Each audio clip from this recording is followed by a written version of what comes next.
Welcome back to the channel, and today what I want to do is look at the initial impressions of the M4 Mac Mini and the M4 iMac that I purchased last week.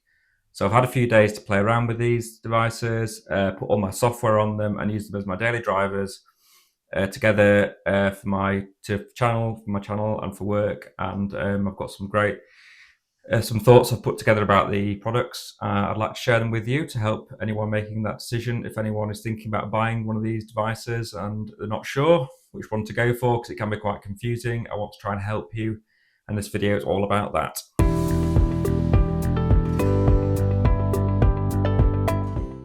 As I mentioned on the channel, I did some unboxings. So I picked up an M4 Mac Mini, which is over here, if anyone can see it. I picked up a nice blue iMac with the M4 standard M4 chip in it, and 512 gig hard drive, and 16 gig of memory, which is now standard on all the iMacs across the range. And so far, my initial impressions of the iMac is very good. So I wasn't sure, because the iMac's got the M4 standard chip in it and this has got the M4 Pro chip in it, I wasn't sure if it was going to make a big difference in terms of performance. I assumed the Pro would be a lot faster. This has got 24 gig of RAM in it, so I assumed the difference would be quite night and day, and it's not.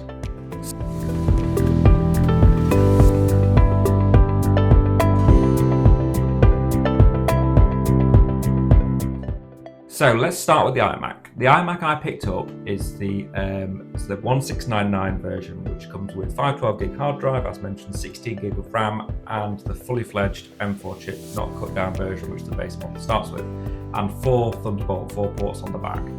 So it's fully spec'd up, everything's nice and matched up, so you've got some beautiful and matched up accessories, and coloured mouse here, which looks really nice.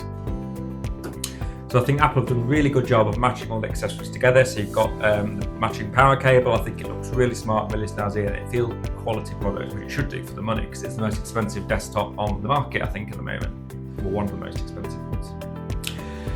So what I want to do now is go over what my initial thoughts are on this iMac. So it's not a long-term review. I've not had chance to play around with it fully. So it's just initial impressions, quick video. So what I've done on this is I've done some video editing for the channel, I've done some graphic design, etc. So last night I was having a play around with the timeline. I put a couple of 4K 60 videos on there. I'll show you some screenshots. A couple of 4K 60 videos on there.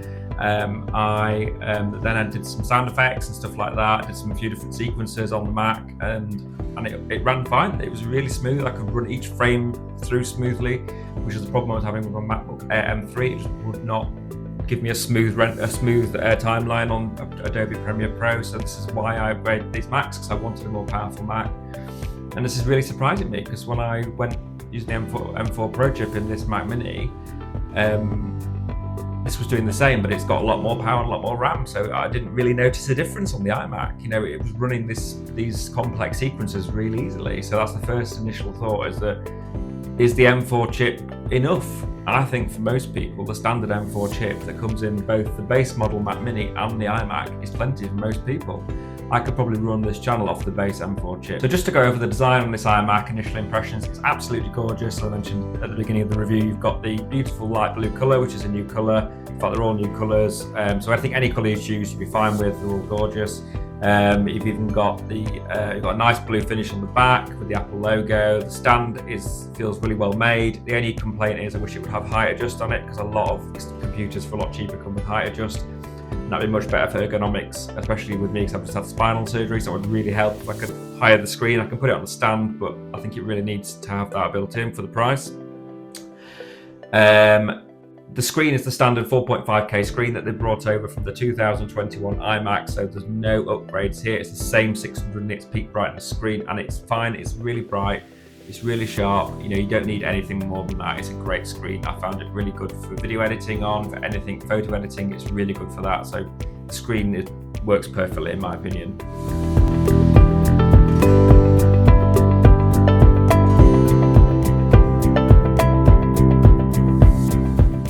So a lot of the questions I've been asked on the channel and on a few other people have asked me over other customers and stuff have said to me is, what do I need more than 16 gig of RAM? So I would say I thought I would need more than that, so this was why I went for 24 gig Mac Mini, but the 16 gig in the M4 iMac with the M4 standard chip seems to be running fine for me. I've had multiple windows open, Adobe After Effects, everything open, and it's been running smoothly. So at the moment, I would say 16 gig is plenty for most people. It's not a problem, and it's great. Apple have acknowledged that and upgraded it. So I've used all the Apple Intelligence features on it. They all work really smoothly, fine. Some of them are really good. We'll do a separate video on Apple Intelligence later to let you know how I'm getting on with finding that. And I want to try and help people use it to improve their workflow. If people haven't found how to use it yet, I want to try and help you use it. So please stay tuned on the channel for more videos coming about Apple Intelligence. So just choose a 16 gig model is my opinion in the first place. Unless you're doing graphics design or coding, then you might want to upgrade the memory. But the memory costs a lot to upgrade, so just think carefully about it. And it is fixed, I agree with that. So just be careful when you're speccing the memory. You might need more in the future. So if you know you're going to need more, and if you know you do need more, put it in now. But if you're not sure, then you probably don't need it. 16 gig will be fine for you.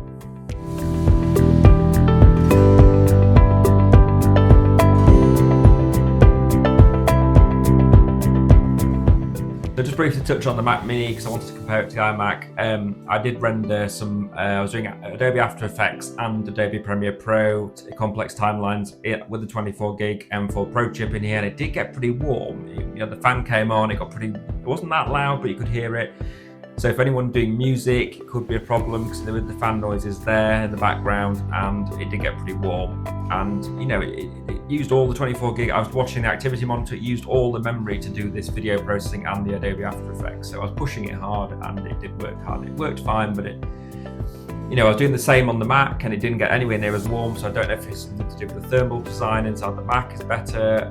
I suppose you've got a lot more components put into a smaller space on the Mac Mini, so I'm going to have to see how I go on with this throughout my usage. As I want to look into this as a long-term process, because it's not something that you can tell in the short term, but I want to see how it goes long term in terms of the heating issue, and is the iMac going to actually perform better because it's a bigger computer and it's a desktop computer? So is it going to perform better for me? I don't know. I mean, these are the questions I need to ask, and other people get involved in the comments below this video. What I want to know what you think on this, because for me it's really important for my job that I choose the right one. So let me know, anyone else got experience on this and your thoughts. If you've got these devices, let me know what you think and which one you would choose. Mac Mini Pro, which I got with M4 Pro chip in it, 512 gig hard drive, 24 gig of RAM. So I was umming and ahhing whether to go for the standard M4 chip, which is a lot cheaper, or the Pro chip.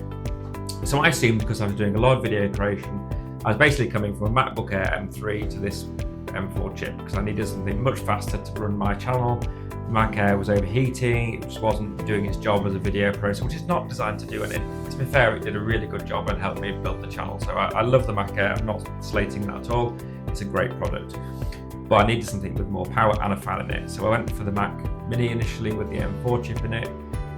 Pro chip in it, thinking I'd need power, and it is great. It's a really powerful chip. It runs a bit warmer than the standard M4 chip from what I've noticed, but as I mentioned in the Mac initial impressions, I actually think the M4 chip in the Mac was running fine. So with the video editing and Adobe After Effects, Adobe Photoshop, any of those softwares, it ran fine. So at the moment, my initial advice would be to look at the standard M4 chip, try it out in the shop. I've seen people mention they've played around in the Apple Store with it and opened multiple windows at once, done loads of editing on it, and it's been absolutely fine. So you can pick one of these up. Let me just unplug it. So you can pick a Mac Mini up, starting price at $599, which comes with the M4 chip in it, fully fledged M4 chip, and 16 gigabytes of RAM and a 256 gigabyte hard drive, which is excellent value for money. You are getting a fantastic PC for that money. So I would seriously consider the $599 base model, or if you need more hard drive space, go a bit higher. But you do have, so this has got Thunderbolt 5 ports on the back, as mentioned in my unboxing, which gives you a lot faster SSD transfer rates. In theory, there's not many Thunderbolt 5 SSD ports around at the moment, so that's not necessarily a problem at the moment. So I would go for the base model and use an external SSD with some Thunderbolt 4 ports on the slower model, which should be absolutely fine. Don't pay Apple's silly prices to go for the 1 terabyte, 2 terabyte hard drives. Maybe go for a terabyte if you're doing a lot of video editing, but just use an external SSD. I'm using a Crucial X10 Pro. I'm not trying to promote that anyway, but it's an excellent hard drive. It's running really well for me. It's 2 terabytes, and I think it cost me 120 quid. So just, have a consider about that before you go for the higher storage options. In terms of RAM, you can pay a couple £100 more and get 24 gig. This has 24 gigs, it's the M4 Pro chip in it. If you're going to start putting loads of RAM in it, loads of hard drives, go for the M4 Pro chip as well, because you can spend a fortune. You may as well get the faster chip. But this base model, the base model would be the one I would get for most people. I think it's going to be really happy with it. It's going to run really well, and you're going to enjoy using it as a little computer. It's very cute as well, and fits nice on your desk. So you think about value for money on this Mac Mini. So if you've got if you've already got a screen, keyboard and mouse, and you wanted a new computer which would give you a lot of power, then you could spend $599 on the Mac Mini and you've got an excellent computer upgrade. You've got an M4 chip and all that power in it, and you could spend $1499 on the Mac, but that's going to give you the screen and the keyboard and mouse. But if you've already got that, you don't need to spend it. The screen is good on the iMac. If you've already got a decent monitor, then get the Mac Mini. It's great. And it gives you that upgrade in terms of performance without spending a fortune on the iMac.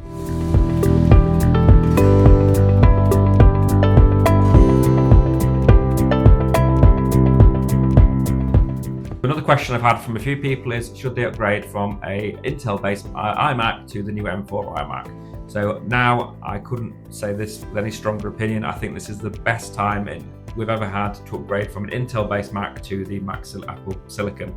You will notice a big night and day difference. I've used one of my family members has got a 27-inch 2019, I think it is, Intel iMac, and the screen's huge on it, but it's really slow compared to these things, and it completely outguns it. So if you're using it for video creation still, get rid of it. Get this one. This is going to be much better. It runs cooler. It's slimmer.